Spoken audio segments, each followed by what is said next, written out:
Oui, enfin, le coltan extrait sur votre territoire ou sur le territoire de votre voisin, c'est un peu comme le pétrole extrait ici ou là. C'est impossible de savoir. C'est un coltan, c'est pas marqué Made in Rwanda ou Made in République démocratique du Congo dessus. Vous voyez, c'est le problème. Et là, en l'occurrence, ces 120 tonnes, ils passent bien de l'autre côté. Je suis désolé, monsieur le député, ces tonnes ne passent pas du côté du Rwanda. Et j'aurais compris si le Rwanda n'avait pas de coltan, mais le Rwanda a du coltan.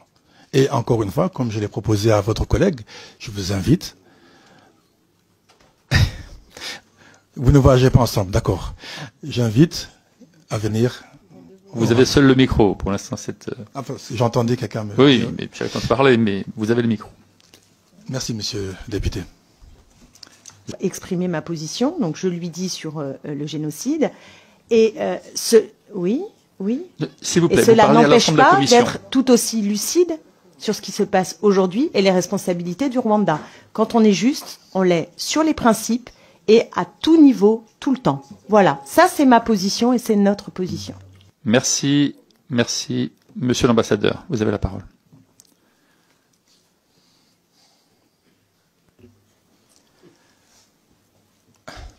Monsieur le Président, Mesdames et Messieurs les députés, si vous permettez, je vais juste commencer par commenter un peu sur le...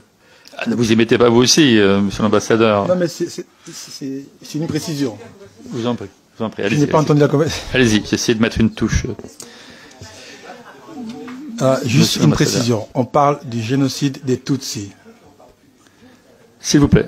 On parle Monsieur du génocide du Tutsi. Des Tutsis. Pas du génocide du Rwanda. Et cette position victimaire, c'est vrai que elle est je trouve plus les mots. Nous sommes choqués, nous sommes indignés que de tels propos soient tenus. Monsieur l'ambassadeur, ça ne figure pas, monsieur l'ambassadeur. Monsieur l'ambassadeur, ça ne figure pas. Personne n'a pris la parole pour dire ça. Monsieur l'ambassadeur, répondez à la question de monsieur Berville. Personne n'a pris la parole pour évoquer ce point et cette position. Donc, je peux continuer, madame la députée? Monsieur l'ambassadeur a la parole. Sauf s'il n'y avait pas de micro, peut-être, mais j'ai entendu ce qui a été dit, c'est pour ça que j'ai commenté et je m'arrête là. Très bien. On va avoir des questions liées encore à cette situation. Je m'en tiendrai aux réponses, mais la question... Monsieur l'ambassadeur, répondez à monsieur Berville qui a posé une question. Vous n'écoutez pas ce qui est dit par ailleurs. Monsieur le Président, je vais répondre à monsieur le député Berville. 3 questions. La première liée à la notion du lien entre le Rwanda et le M23. Je crois que j'ai été précis tout à l'heure. Nous n'avons pas, le Rwanda n'a pas de lien avec le M23.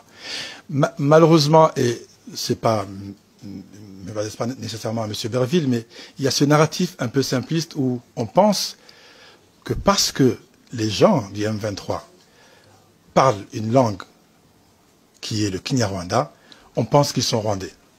Ce sont, je le précise, des Congolais. Et ils se revendiquent également comme Congolais. Il ne vous viendra pas à l'esprit, je pense, ici, de dire à un Strasbourgeois qui parle allemand qu'il est allemand. Même chose, le fait qu'ils parlent Kinyarwanda, que ce sont des populations rwandophones, ne les empêche pas d'être des Congolais.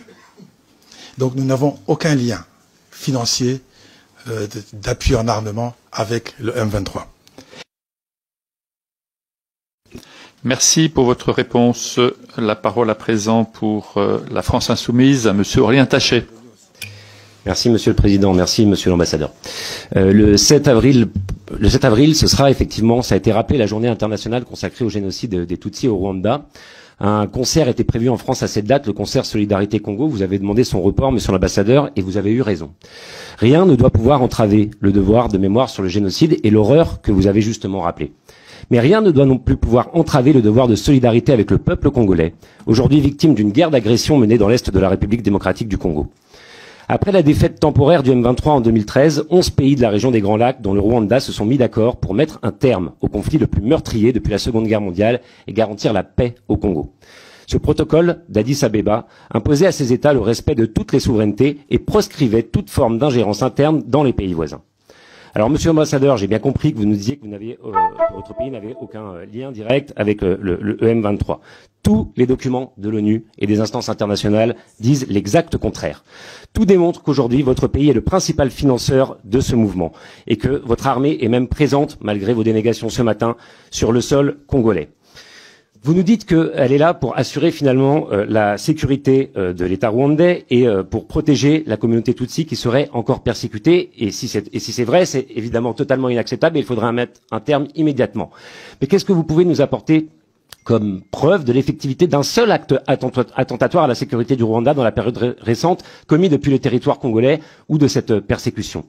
Car tout porte à croire au contraire que l'objectif premier du M23 et de l'armée rwandaise est de capter les nombreux minerais que compte la région. Tout cela est en revanche parfaitement documenté. L'ONG Global Witness estime par exemple que 90% du volume de cobalt exporté par le Rwanda est introduit illégalement dans le pays depuis le Congo. Aucune action de groupe terroriste n'est effectivement tolérable, mais aucune action de groupe terroriste ne peut justifier non plus le massacre de populations civiles ou la volonté d'annexer un pays. Alors, Monsieur l'ambassadeur, je vais vous poser une question simple. Est-ce que votre gouvernement compte ou non appliquer la résolution 2773 du Conseil de sécurité qui demande le retrait immédiat des troupes rwandaises et du territoire congolais et la cessation de tout appui au M23? Et est-ce que, puisque vous avez parlé de solution politique, la solution politique que vous imaginez, enfin celle que vous avez à l'esprit, garantira bien l'intégrité territoriale de la République démocratique du Congo? Merci. Merci, monsieur le député. Monsieur l'ambassadeur, je vous laisse quelques secondes et vous avez la parole quand vous le souhaitez. Merci beaucoup, monsieur le député. Je crois que j'ai dit tout à l'heure, au risque de me répéter, les rapports des experts des Nations Unies, nous refutons. Et je le dis, je le précise ici, les rapports des Nations Unies. Je suis désolé, ils ne sont pas la Bible, les rapports de ces experts. Et encore une fois, il n'y a eu aucune autre preuve, sauf des rapports. Ils ne sont pas venus sur les territoires, ils ne sont pas venus sur le terrain. Ils étaient à Kinshasa et ont fait des rapports. Ils sont retournés à New York et ont écrit des rapports que nous refutons. Encore une fois, nous n'avons pas de troupes sur le sol congolais. Merci, Monsieur le Président.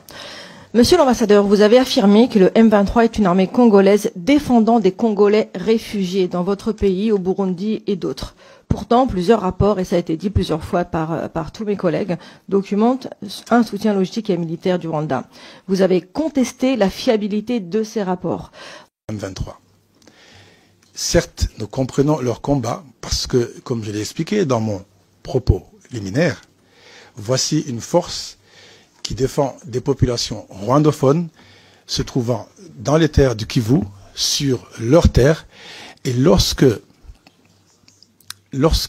des résolutions ou des experts leur demandent de se retirer, ils vous répondent se retirer pour aller où? Ils sont chez eux. Ce sont des Congolais d'expression rwandaise, mais ce sont des Congolais. Des Congolais dont une partie d'entre eux a pris les armes pour défendre les leurs.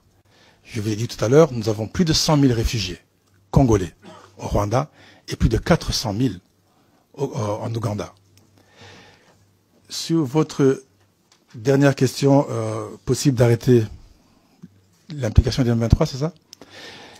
Écoutez, le soutien au M23, je crois que j'avais déjà répondu sur le soutien au M23 et je m'arrêterai sur ce point-là. Merci, Monsieur l'ambassadeur. Je donne la parole à présent pour la gauche démocrate et républicaine à Monsieur Jean-Paul Lecoq. Merci, Monsieur le Président. Monsieur l'ambassadeur, quand je vous écoutais depuis le début de votre propos sur le chemin qui me relie à l'Assemblée nationale,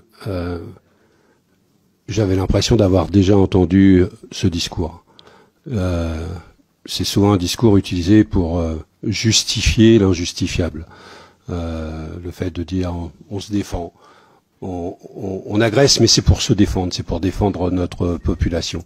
On est dans un contexte où par exemple, Poutine en Ukraine, et je crois que le sujet est abordé ce matin, dit « j'ai défendu les populations russophones du Donbass ».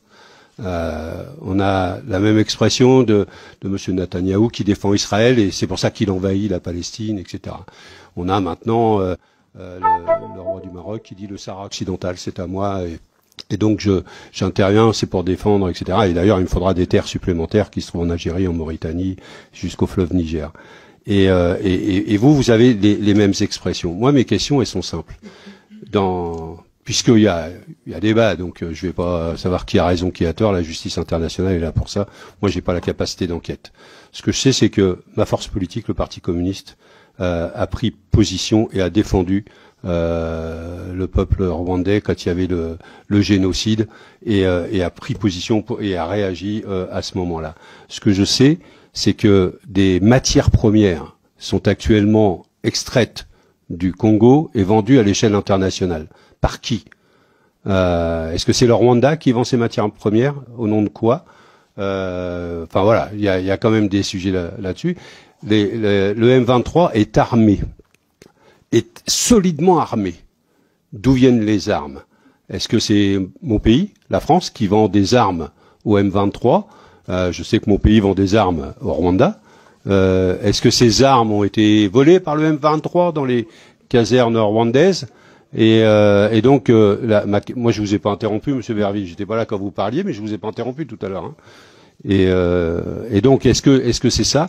Et puis, comment à l'échelle internationale, beaucoup d'observateurs, jusqu'à l'ONU, dit il y a un sujet, le Rwanda est en train de bafouer le droit international, ne respecte pas les règles des peuples, et vous venez nous expliquer qu'il y a pas de sujet.